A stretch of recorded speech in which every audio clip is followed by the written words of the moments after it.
السلام علیکم ورحمۃ اللہ وبرکاتہ۔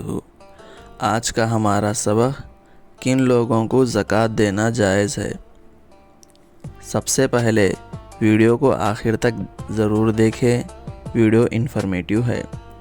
پہلا، فقیر، وہ شخص جو صاحب نصاب نہ ہو اور نہ اس کے پاس نصاب کے بقدر ضرورت سے زائد سامان ہو۔ دوسرا، مسکین، وہ شخص جس کے پاس کچھ بھی نہ ہو۔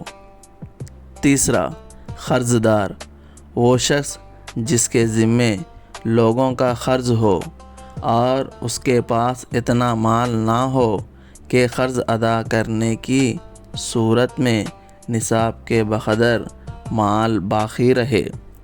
چوتھا، مسافر، وہ شخص جو حالت سفر میں محتاج ہو گیا ہو، اگرچہ اپنے وطن میں مالدار ہو، اسے بقدر ضرورت زکوٰۃ دینا جائز ہے۔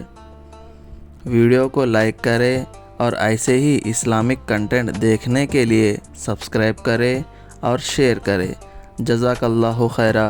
السلام علیکم۔